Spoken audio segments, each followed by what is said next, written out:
여러분 반갑습니다. 또 한 달이 지났습니다. 무더웠던 여름도 지나고 그리고 이제 서서히 찬바람도 있죠.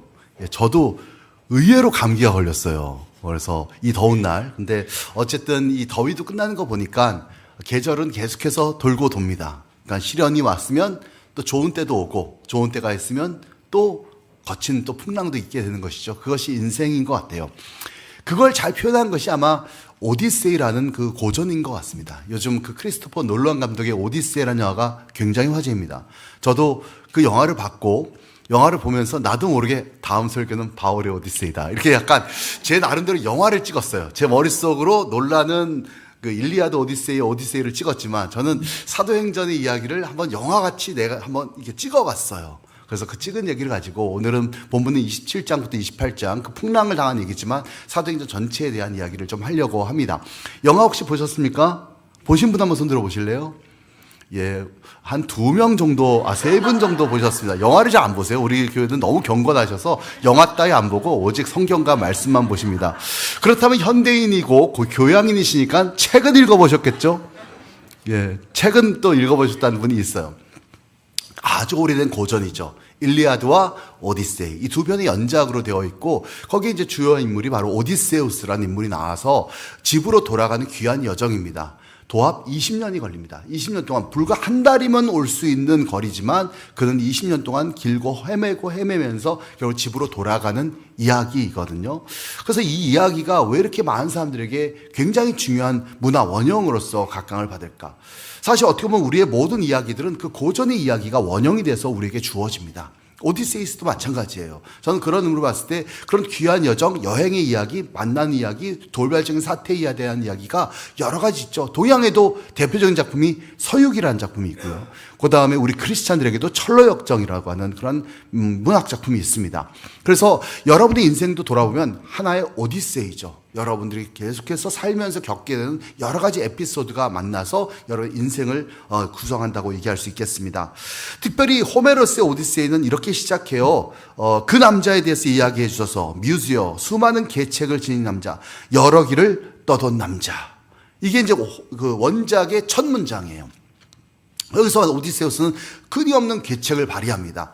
일리아드에서는 오디세우스는 중요한 인물은 아니에요. 사실 아킬레우스라는 하는 정말 무령이 뛰어난 사람이 나오지만 그렇지만 오디세우스가 그 트로이의 목마의 계책을 만든 사람이죠. 그는 꾀가 많은 어떻게 보면 머리와 입이 굉장히 탁월한 사람이었다고 볼 수 있습니다. 일리아드는 트로이 전쟁 얘기거든요. 트로이 목마에 숨겨서 이제 결국 트로이를 함락시켰던 난공불로의 요소를 탐정시켰던 얘기가 나옵니다.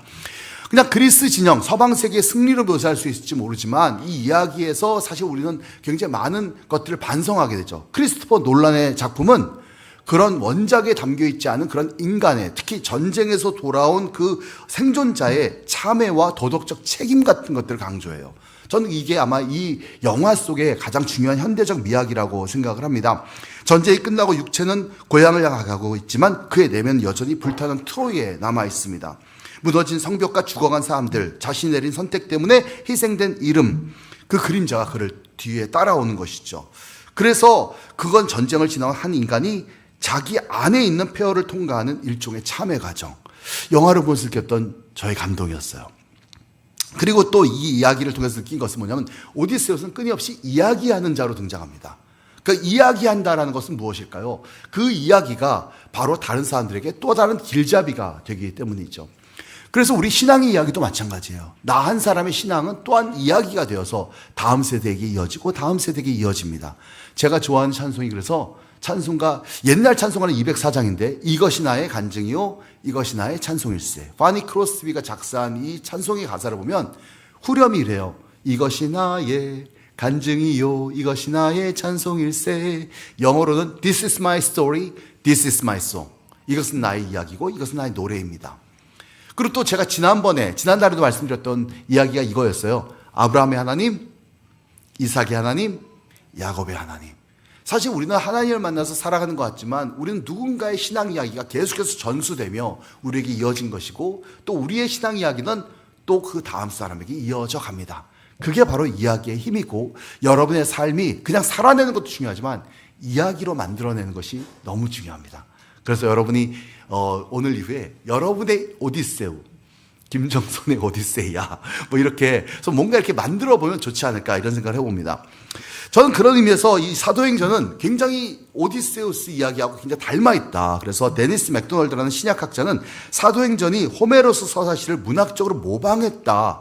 누가의 복음서와 사도행전으로 이어진 문학적 구성은 마치 일리아드와 오디세이 서사로 읽혀질 수 있다라고 주장을 했습니다. 사실 이 말은 단순히 이 사도행전과 누가복음이 그냥 유명한 작품을 모방하고 표절했다 이런 얘기가 아니에요. 당시에 그리스 사람들은 대부분 일리아드와 오디세이 얘기를 압니다. 그건 대단한 고전이죠.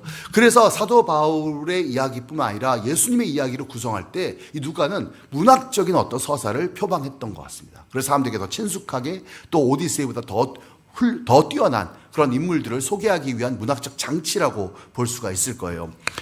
그럼에도 불구하고 두 이야기에는 굉장히 많은 차이점이 있습니다. 저는 그 차이점을 하나는 노스티스 이야기, 하나는 미시오 이야기라고 좀 정의해보고 싶어요. 노스티스는 라틴어인데요. 뜻은 귀향이란 뜻이에요. 그러니까 오디세이아는 귀향하는 이야기예요. 근데 바울의 이야기는 귀향이 아니라 미시오. 미시오는 파송받다라는 뜻이거든요. 우리나라로 번역될 때 이 미시오란 라틴어 또 영어로 미션이란 말이 선교라고 번역이 됐어요.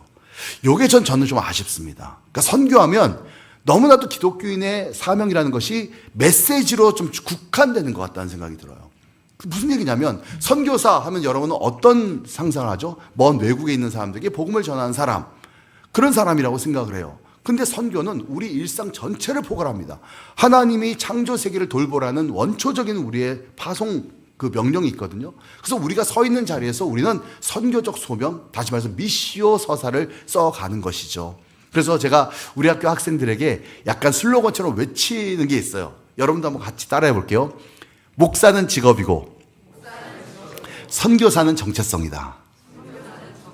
다시 말해서 이제 신학대학이니까 거기 있는 사람들이 다 이제 신학을 공부하지만 다 목사가 되는 것은 아니에요.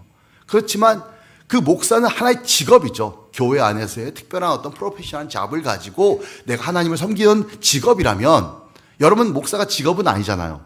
그렇죠?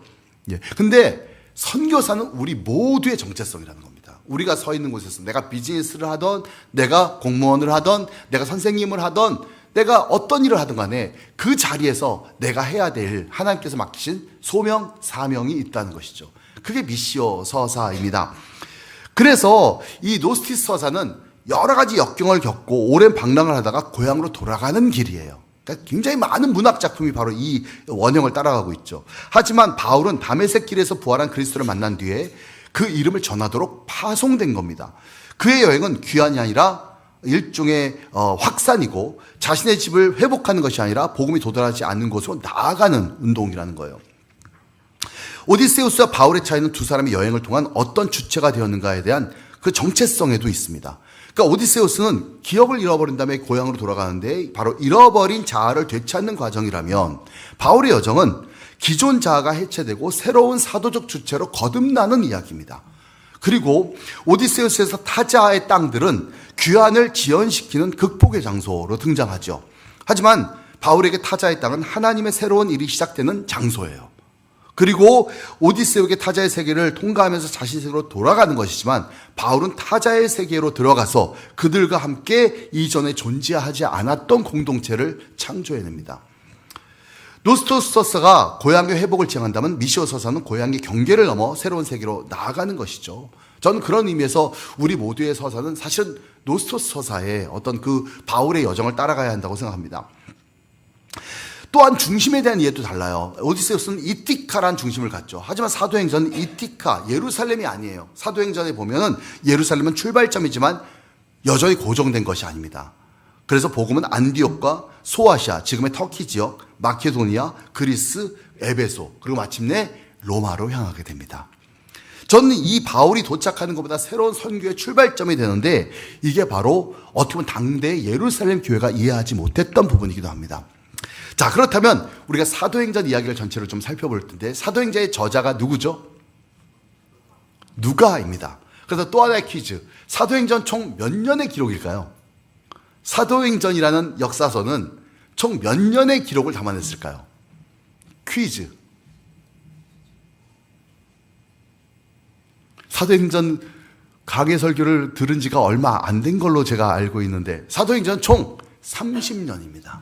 그러니까 30여 년 정도의 이야기를 담아낸 거예요. 사도행전의 저자가 누가라고 그랬습니다. 그럼 누가는 되게 특별한 경력을 가지고 있습니다. 신약의 모든 27권의 성경을 전부 다 유대인들이 썼어요. 마태복음, 마가복음, 요한복음, 바울도 마찬가지고. 그런데 유일하게 이방인이 저자인 책이 2권 있습니다. 어떤 책일까요? 이렇게 쉬운 건 잘 얘기하시네요. 누가복음, 사도행전. 누가는 이방인이에요. 그 누가가 언제 등장하냐면 사도행전 16장 10절에서 등장합니다. 그러니까 그 이전까지는 사도행전의 모든 대명사는 3인칭이었습니다. 베드로가 어디를 했다, 바울이 어디를 갔다, 누구를 만났다, 그가 뭐 했다, 그녀가 뭐 했다. 근데 16장 10절에서 갑자기 그 대명사가 1인칭으로 바뀝니다. 우리가 드로아에 가니까 거기에서 길이 막혔다. 우리가라는 1인칭 복수형을 써요.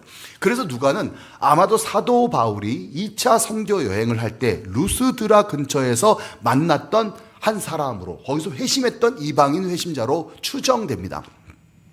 그리고 여러분, 누가는 직업이 뭐죠? 그러니까 남의 직업은 잘 꿰고 계십니다. 다른 건 모르는데 의사라고 알려져 있어요. 의사인 것이 성경에 딱 한 군데가 나오거든요. 근데 이 누가를 보면 굉장히 고급 헬라어를 쓰고 있어요. 그래서 상당한 지식이라는 걸 알 수 있고, 아까 말했듯이 바로 당시 헬라의 전형적인 어떤 문학 양식을 잘 차용하는 것으로 봐서 굉장히 훈련받고 지성 있는 사람이라고 알 수 있습니다. 더 나아가서 디모데후서 4장을 보면 바울이 마지막에 이제 거의 죽기 몇 달 전에 쓴 책이거든요. 그 마지막에 디모데에게 보고 싶다라고 하면서 개인적인 안부를 물어요. 그럴 때 그 유명한 구절이 나옵니다. 뭐냐면 대만은 세상을 사랑해서 돌아갔고, 그리고 디도는 달마디아로 갔고, 내 옆에는 오직 누가 있다고요? 누가만. 내 옆에는 오직 누가만 있어. 그러니까 누가는 아마 그가 회심한 이후에 사도 바울을 계속해서 쫓아내면서 그 팀의 아마 주치의, 그리고 마지막 순간까지 감옥에서 순교하는 그 순간까지 바울의 곁을 지켰던 사람이 바로 누가예요. 그 얘기를 제가 왜 드리냐면, 사도행전 책의 관점, 이 주된 어떤 사관이 뭐냐는 거예요. 저는 이 책의 이름이 사도행전이니까 12사도라고 생각을 할 거예요. 근데 그렇지 않습니다. 사도행전 주인공이 명확해요. 누가 주인공이죠? 바울입니다. 근데 왜 바울행전이라고 하지 않고 사도행전이라고 했을까요?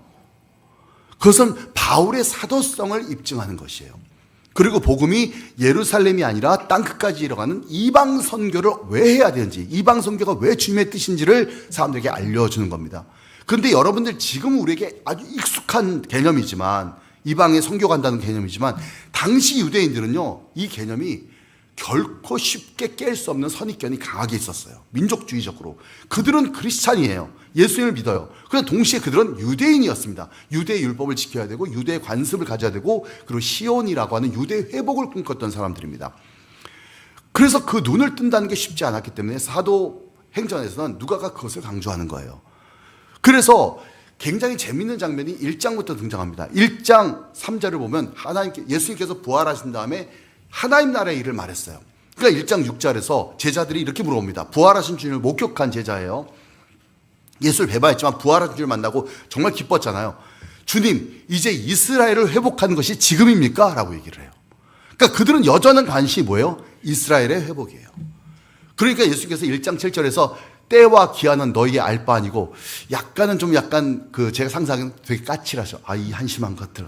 진짜. 약간 이런 느낌으로 때와 기한 너희 알 바 아니고, 그리고 유명한 1장 8절이 등장합니다. 오직 성령이 너에게 임하시면 너희가 권능받고 예루살렘과 온 유대와 사마리아와 땅까지 이르러 내 증인 될 거야.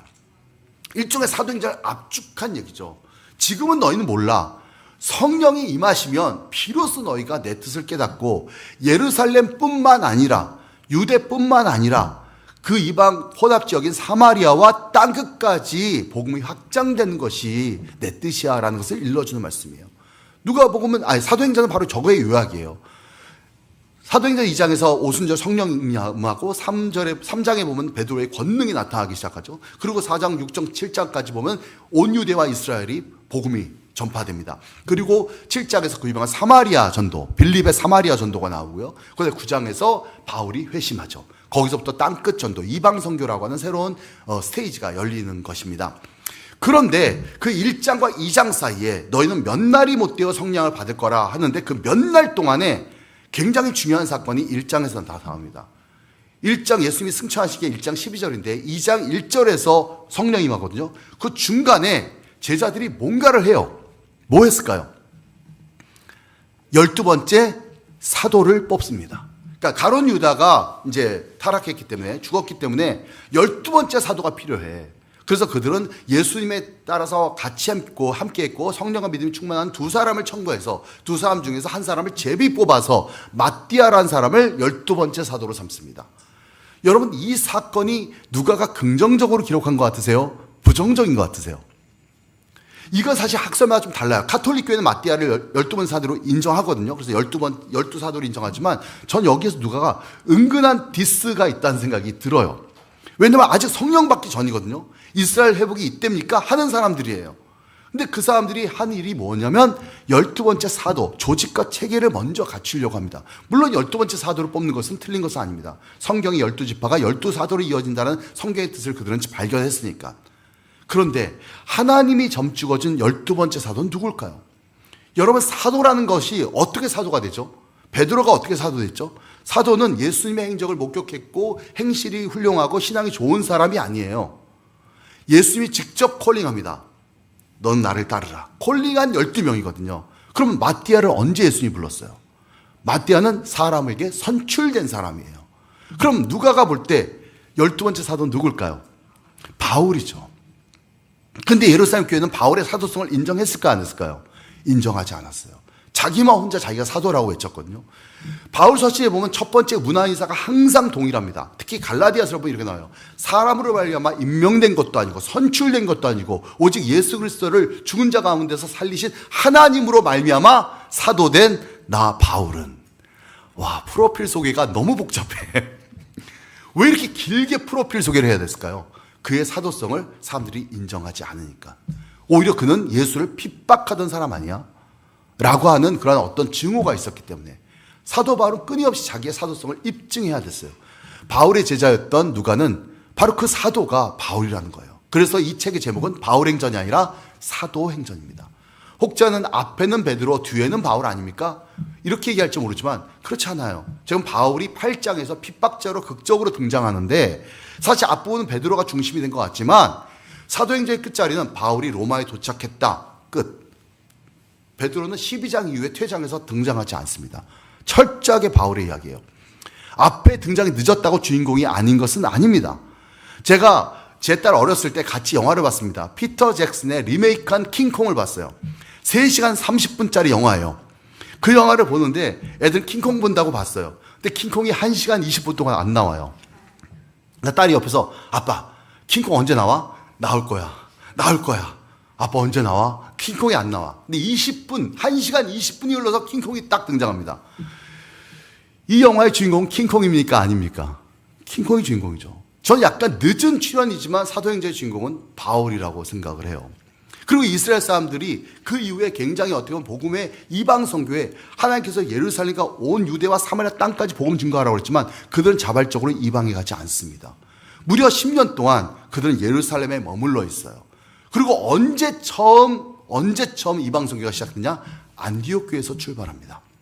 처음 시작한 예루살렘이 아니에요. 그리고 안디옥에서 이방 선교했을 때 많은 사람들이 회심했다는 얘기 들고 박수는 쳐줬는데 할례를 안 했다는 거예요. 할례를 안 했다고 그러니까 15장에 보면 예루살렘 공회에서 그 사람들 불러다가 이단 시비합니다. 어떻게 너희들이 복음을 전하면서 할례를 안 줄 수가 있어? 그들의 사고방식은 그리스도인이면서 동시에 유대인이기 때문에 할례를 받아야 된다고 생각한 거야. 근데 바울과 바나바는 할례를 베풀지 않았습니다. 왜 그랬을까요? 이게 복음의 핵심이 아닌 거예요. 그리고 이것이 복음의 엄청난 장애인 거예요. 생각해 보십시오. 유대인들은 난지 8일 만에 할례 받아요. 그런데 다 큰 성인이 할례 받으라고 하면 그거 쉬운 일이겠습니까? 예수 믿으시겠습니까? 아멘! 자, 그러면 들어오시고, 자, 잠깐 좀 아프니까 좀 참으시고. 여러분, 이거 전도를 쉬워요, 어려워요? 너무 어려워요. 그러니까 이 예루살렘 왜 이렇게 꽉 막혔을까? 이방 선교를 안 해봤으니까. 이방 생각을 안 해봤으니까. 세상을 모르는 거예요. 우리가 때로는 기독교인들이 전도할 때 가장 약점은 뭐냐? 교회 문화에 갇혀 있어요.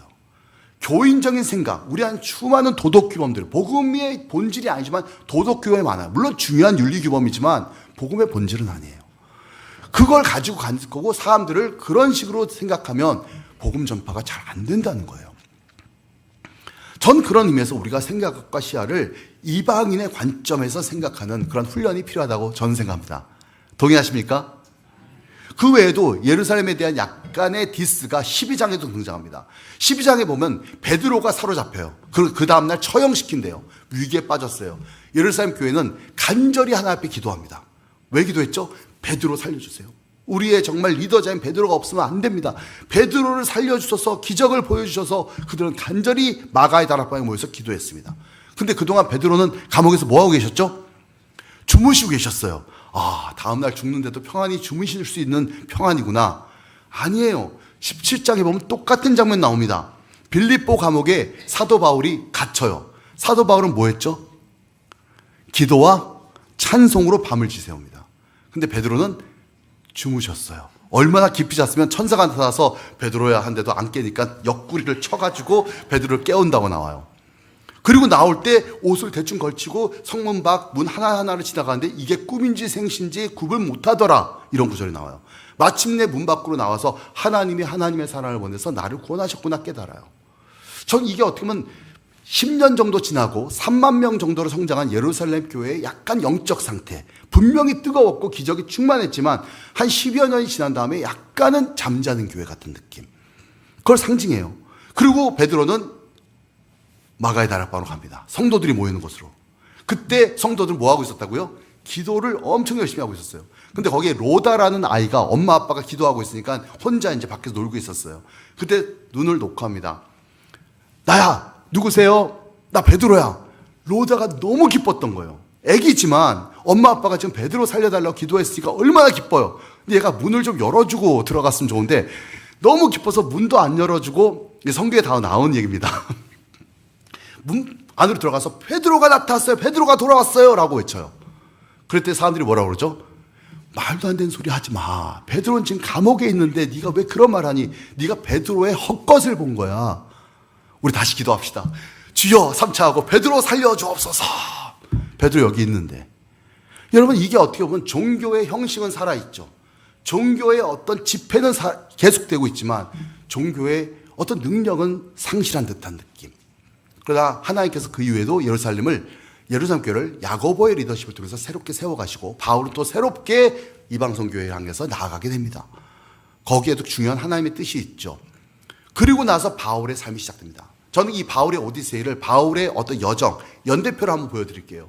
바울이 사도행전에 총 30년에 등장하는데 33년 정도의 바울이 회심한 것으로 추정됩니다.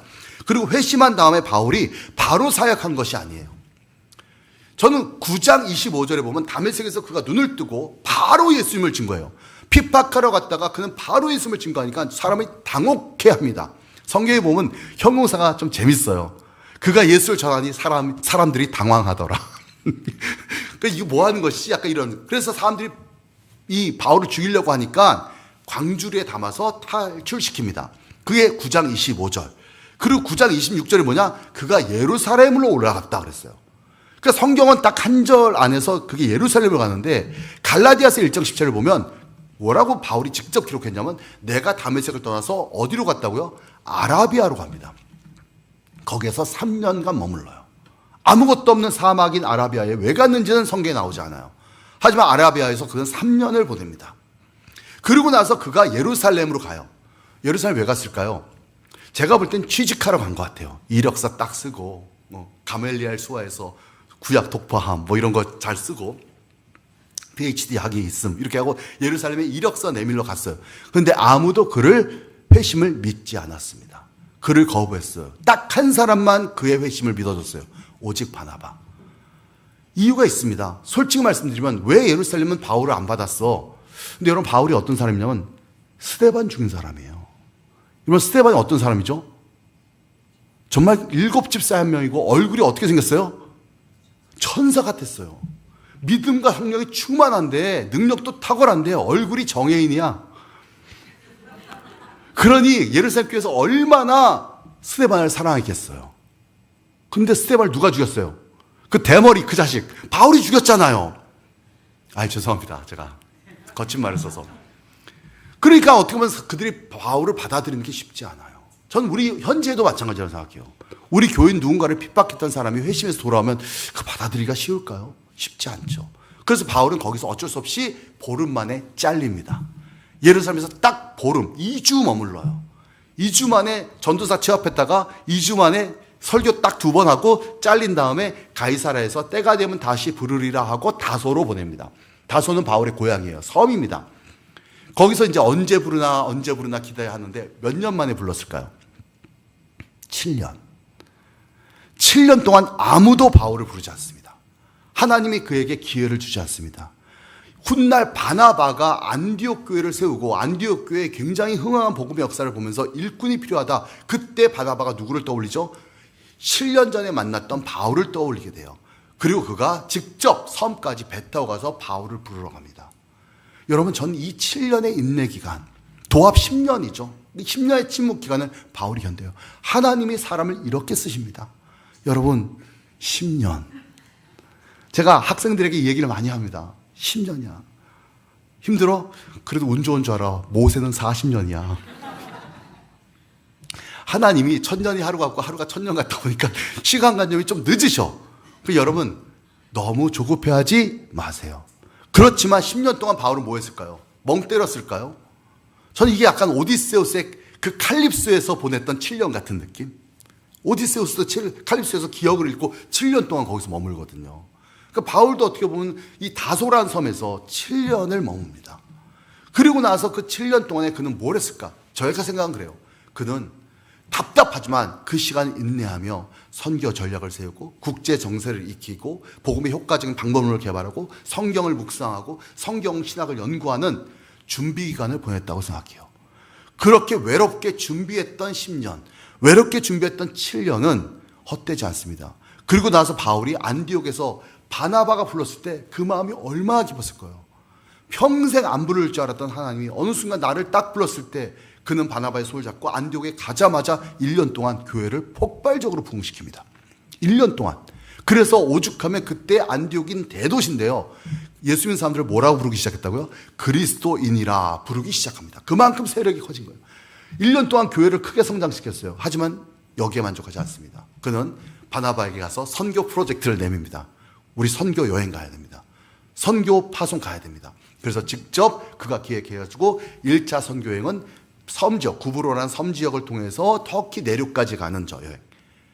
그리고 나서 그게 1년 반, 2년 정도 걸립니다. 그 다음에 예루살렘에 가서 예루살렘 공회에 참석하고 16장부터는 2차 선교여행. 그것은 드디어 복음이 어디로 가죠? 그리스로. 마케도니아를 거쳐서 그리스의 아가야까지, 고린도까지 갑니다. 이 여정이 쭉 이어져요. 한 3년 정도 됩니다. 2, 3년 정도. 그래서 마침내 복음이 이 지중해를 건너서 이제 그리스까지 전파되는 것이죠. 그 중에서 1년 반을 고린도에서 머물러요. 왜 머물렀냐면 바울은 아마 새로운 선교센터가 필요하다고 생각했던 것 같아요. 2차 선교여행 때 그는 바나바와 갈라집니다. 마가의 문제 때문에 좀 갈라져요. 그리고 나서 그는 안디옥 교회에 계속 선교센터로 있기보다는 새로운 선교센터가 필요하다고 생각해요. 그러니까 사도행전에 사실 교회는 예루살렘 시대, 그 다음에 11장 이후에는 안디옥 시대, 그리고 최초의 이방 선교죠. 그 다음에 17장으로 넘어가면 에베소 교회 시대가 되는데 그 이전에 그는 아마 가장 교통의 요충지였던 고린도를 점 찍었던 것 같아요. 1년 반 목회했습니다. 근데 실패해요. 여러분, 바울도 목회 실패합니다. 이게 위로가 돼요. 18장에 보니까 바울이 설교할 때 유두고란 정리에 졸다가 떨어져 죽어요. 그거 다시 살리거든요. 바울이 설교해도 졸아요. 그러니 나는 낙심할 필요가 없어. 바울도 개척 실패하고 바울도 설교하다 졸릴 수 있어. 그러니 낙심하지 말거라.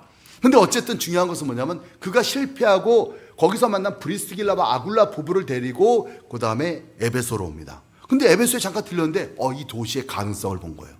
그래서 그는 안디옥으로 가서 모든 보고 마치고 파송받고 옷 갈아입고 그리고 바로 이번에 어디로 가냐? 에베소로 갑니다. 그게 3차 여행인데 3차 여행은 에베소에서 3년간을 목회합니다. 두란노 서원 세우고 거기서 사람들 양육하고 매일 성령 집회하고 정말 충만한 집회를 이 에베소 교회를 든든하게 세워가요. 그리고 거기서 이제 소위 그 우상숭배 영업자들이 방해가 오려고 막 소요가 일어나거든요. 그러니까 새로운 어떤 집단이 들어와가지고 사람들을 싹쓸이해 가니까 거기서 이제 무당들이 이제 소요를 일으키거든요. 영업 방해한다고.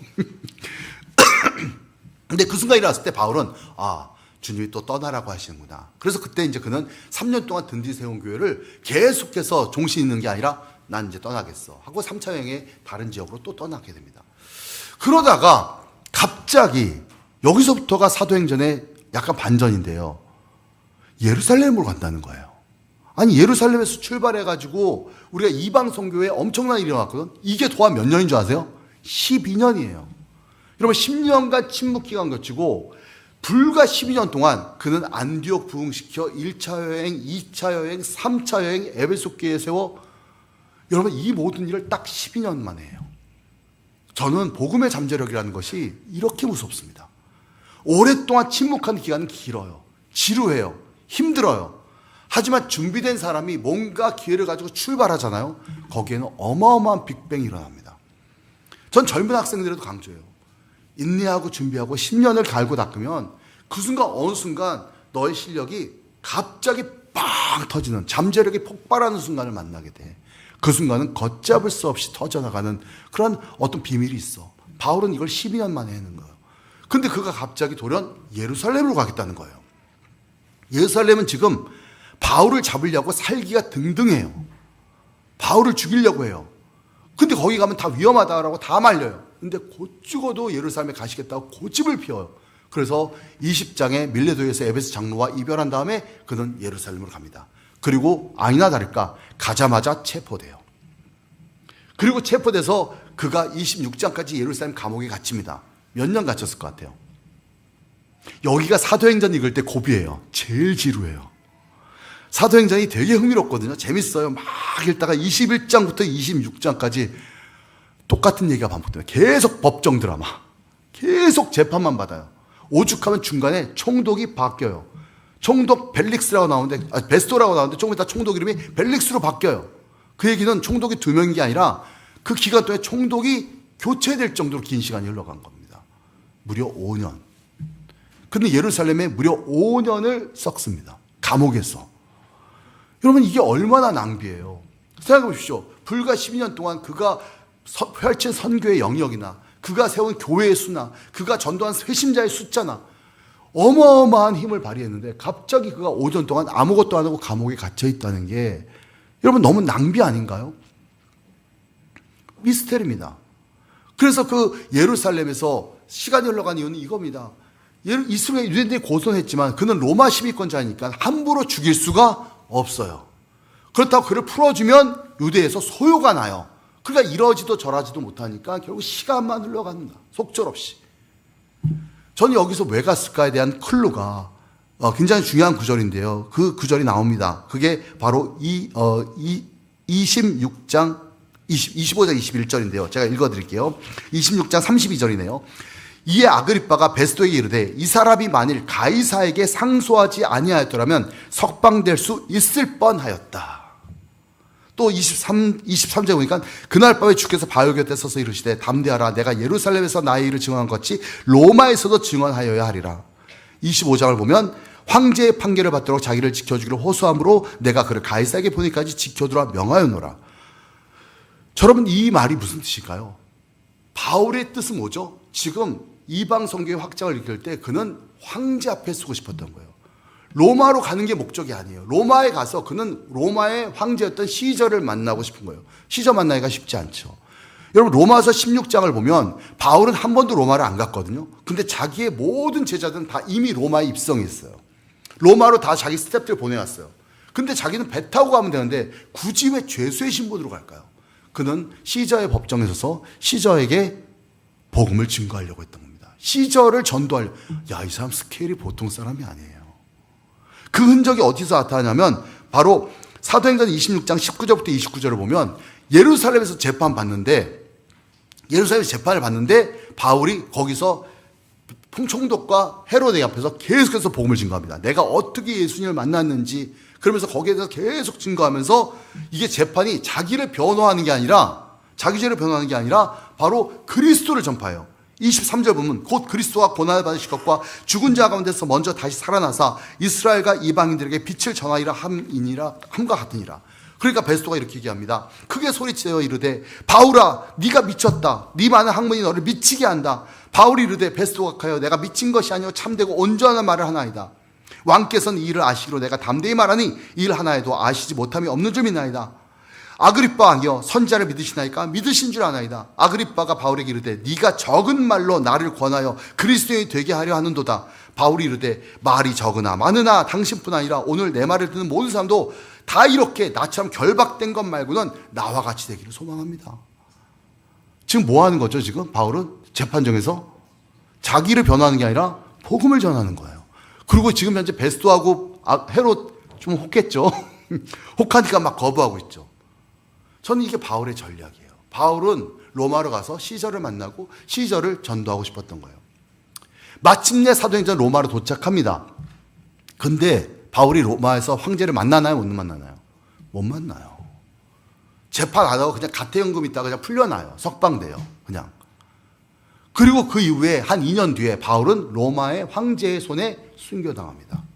결국 황제를 전도하는 건커녕 황제에게 순교당하는 사건을 접해요. 그러면 이거 너무 개죽음 아닙니까? 예루살렘에서 5년, 그리고 그 후에 로마에서 가택임금 나갈 때 2년, 토합 7년, 제 두 번째 침묵 기간이거든요. 이것도 7년이에요. 그 기간 동안에 복음은 안전하고 왜 로마에 가서 황제 만나려고 했는데 황제도 못 만나고. 여러분 여기서 전 놀라운 비밀을 찾았어요. 그게 뭐냐면 그는 황제를 전도하고 로마를 복음화, 로마를 아예 기독교화 시키려고 하는 원대한 꿈을 꿨어요. 근데 1세기에 로마가 과연 그런 꿈을 꿀 수 있을까요? 기독교는 정말 변방의 군소 집단에 불과해요. 그리고 조금 있다가 기독교가 로마에서 엄청나게 박해를 받았어요. 근데 그의 비전은 그의 세대 안에는 이루어지지 않았어요. 그의 세대는 빛을 못 봤어요. 그렇지만 그 비전, 로마를 기독교하고 황제를 전도한다는 그 비전은 누구에게 이어질까요? 다음 세대에게 이어지는 거예요. 다음 세대에게 이어지는 겁니다. 그러니까 바울은 그 비전을 심는데 7년을 쓴 거예요. 자기 대해선 성공하지 못했지만, 그리고 불과 300년 뒤, 아니 250년 뒤에 313년 로마는 기독교를 공인하고 로마의 황제가 기독교로 세계받고 380년 로마는 기독교가 국가가 됩니다. 국교가 됩니다. 여러분 생각해 보십시오. 이게 과연 가능한 일이었을까요? 그 310년까지 로마는 기독교를 엄청나게 박해했어요. 7차례에 걸쳐서. 근데 복음이 한 번 그 비전이 터져 나갔을 때 로마가 칼과 검을 쓴 것도 아닌데 기독교가 로마를 복음의 힘으로 먹어버립니다. 저는 이게 바로 복음의 원동력이죠. 저는 오늘 읽은 이 본문 가운데서도 되게 인상적이에요. 특별히 죄수 신부로 로마로 가는 바닷길이 나옵니다. 풍랑이 일어나죠. 거기 안에서 생명의 위기를 겪습니다. 그리고 거기 안에서 또 낯선 섬에 표류합니다. 거기서 원주민의 아들을 이제 사람들을 치료하는 기적을 보여줍니다. 그리고 거기에서 환대를 받아서 로마로 향합니다. 이 모든 과정이 사실은 오디세이와 비슷한 과정 같아요. 하지만 그 가운데서 바울은 어디에서나 거기에서 자기의 역할을 다합니다. 특별히 오늘 본문 잠깐 한 군데를 보겠습니다. 27절을 볼게요. 20절을 보겠습니다. 20절 보면 사흘째 되는 날에 배의 기구를 저희 손에서 내어버리리라. 여러 날 동안 해와 별이 보이지 아니하고 큰 풍랑이 그대로 있음에 구원의 여망이 다 없어졌더라. 여러분 그 뱃속에서 바울은 죄수예요. 선장은 따로 있습니다. 선원도 있습니다. 그리고 풍랑을 만났을 때 속수무책으로 당했어요. 생명과도 아까운 그 식량이고 배의 기구 다 버릴 수밖에 없었어요. 그리고 이 사람들의 표현이 뭐죠? 이제는 구원의 희망이 절망으로 바뀌었습니다. 그때 누가 나타나죠? 바로 바울입니다. 저는 그리스도인은 바로 여기에서 우리의 소명이 찾아져야 한다고 생각해요. 세상에 절망밖에 보이지 않고 사람들이 그 가운데서 아무런 희망을 느끼지 못할 때 그때 진정한 리더십, 그게 바로 하나님의 사람들이라고 저는 믿어요. 여러분이 어디에 서 있든지 간에 우리의 사명은 교회 안에만 있는 게 아니라 교회 밖에 있습니다. 그 세상 안에 우리의 소명이 있는 것이죠. 세상 사람들을 때로는 교회에 다니면서 세상 사람들과 단절할 때가 많아요. 난 세상과 버타지 않을 거야. 오직 기독교인하고만 놀 거야. 아닙니다. 우린 그 세상으로 들어가서 그 세상의 절망 가운데 사람들을 치유하고 위로하고 회복하고 구원하는 우리의 사명이 있습니다. 오디세우스는 그 풍랑 속에서 다 죽고 자기 혼자 생존하게 돼요. 하지만 바울은 선포합니다. 하나님께서 우리에게 말씀하신 것을 선포하면서 276명 전원 한 명도 죽지 않고 다 살아남을 것을 선포하고 그리고 다 살려냅니다. 전 그 순간 로마에 들어올 때 그 배의 선장은 누구였죠? 바울이 돼 있어요. 죄수가 그 선장이 돼서 배를 이끌고 있는 것을 알 수가 있습니다. 여기서 24절을 보면 하나님께서 바울에게 얘기하십니다. 바울아 두려워 말라. 네가 가이사 앞에 서야 하겠고 또 하나님께서 너와 함께 행사한 자를 다 내게 주셨다 하였으니 그러므로 여러분이여 안심하라. 나는 내게 말씀하신 그대로 되리라고 하나님을 믿노라. 저는 여러분 그 믿음을 가지고 우리가 서 있는 어느 곳에서나 여러분들이 그 가운데 복음을 전하는 그 항해의 여정을 가야 될 줄 믿습니다. 자, 28장에서 마침내 바울은 로마에 도착해서 사도행전 그 길고 스펙타클한 30년의 에픽 드라마가 끝납니다. 하지만 이야기가 마무리는 약간 미완성돼요. 여기에서 저도 약간은 심심했어요. 누가 아저씨? 너무 궁금해. 바울이 로마에 도착했으니 그 다음에 어떤 일을 했는지 너무 궁금하거든요. 좀 더 써주지. 그리고 바울이 죽을 때까지 옆에 있었으면 마지막 그 4차 선교행 얘기도 좀 같이 써주지. 아, 요걸 갖다가 시즌2로 넘겨버리시네. 누가가. 그런 다음에 마지막 구절은 약간은 그 자막 올라가면서 쿠키 영상처럼 등장하거든요. 그 영상을 보면 그 말씀을 보면 이래요. 에필로그 같은데 그런즉 하나님이 이 구원이 이방인에게 보내어진 줄 알라. 그들은 그것을 들으리라 하더라. 29장 없음 얘기 뭐냐면 있다는 거예요. 근데 현재 남아있는 성서 원본이 거기가 훼손돼 가지고 지금 찾을 수가 없는 거예요. 요거 찾으시면 떼돈 벌 수 있습니다. 근데 어쨌든 29절은 없음이라는 것은 있다는 거예요. 예. 이해되시죠? 그 다음에 30절 바울이 온 이태를 자기 셋집에 머물며 자기에게 오는 사람을 다 영접하고 하나님의 나라를 전파하며 주 예수 그리스도에 관한 모든 것을 담대하게 거침없이 가르치더라. 그는 죄수의 수민이었지만 여전히 복음을 전하는 사람이었습니다. 우리는 오디세이의 여정을 우리도 걸어왔습니다. 여러분은 어떠한 오디세이를 지금까지 걸어오셨습니까? 사실 우리도 수많은 사람들 만났고 수많은 풍랑을 만났고 그리고 괴물 만나잖아요. 오디세우스 괴물. 여러분 괴물 만난 적 있나요? 전 좀 많이 만났는데 괴물들 많아요. 우리 인생에 괴물들 많습니다. 그리고 거기서 친구도 만나게 되고 거기서 기회도 찾게 되고 수없이 많은 유혹도 겪어내야 되고 도덕적 딜레마에 빠지기도 합니다. 그 이야기가 이제 바울과 같이 새로운 정체성을 지니고 미시오 항해로 지속되기를 소망합니다. 바울의 오디세이를 잘 대변해 주는 말씀이 두 군데가 있는데요. 하나는 사도행전 20장 그의 고별설교에 담겨 있고 또 한 구절은 디모데후서 마지막에 쓴 디모데후서 4장에도 동일하게 써 있습니다. 그 구절의 내용을 좀 읽어드리고 마무리할 건데 특별히 20장 24절을 보면 이렇게 썼어요. 내가 달려갈 길과 주 예수께 받은 사명 곧 하나님의 은혜의 복음을 증언하는 일을 마치려 하면은 나의 생명조차 조금도 귀한 것으로 여기지 아니하노라. 바울이 고백했던 고별 설교요. 밀레도에서 장로들에게 했던 설교입니다. 저는 내 생명을 아끼지 않는다라는 것이 여러분 끔찍하다, 희생이다. 아닙니다. 저는 이렇게 생각합니다. 인간이 돼서 사람으로 태어나서 우리가 오래 살고 장수하는 게 꿈이지만 내가 목숨을 걸고 몰입할 수 있는 일을 만난다면 그보다 행복한 일이 있을까요? 저는 이렇게 생각합니다. 그냥 내가 아무 의미 없이 120살, 100살 살면 뭐예요? 내가 목숨을 걸고도 내 목숨을 내걸고도 정말 의미를 찾을 수 있는 중요한 어떤 목적을 내가 갖는다면 저는 내 생명도 걸 수 있다고 저는 생각해요. 그리고 디모데후서는 이렇게 얘기합니다. 4장에서 전제와 같이 내가 벌써 부어지고 나의 떠날 시각이 가까웠도다.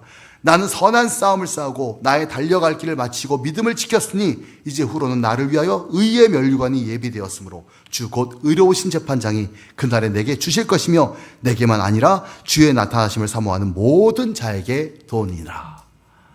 여러분의 인생의 오디세이가 바울처럼 모든 것이 다 뿌려지고 하나도 미련 없이 다 뿌려지고 그리고 선한 싸움 마치고 의의 면류관을 바라보는 멋진 인생으로 그 항해를 지속할 수 있기를 주의 이름으로 축원드립니다.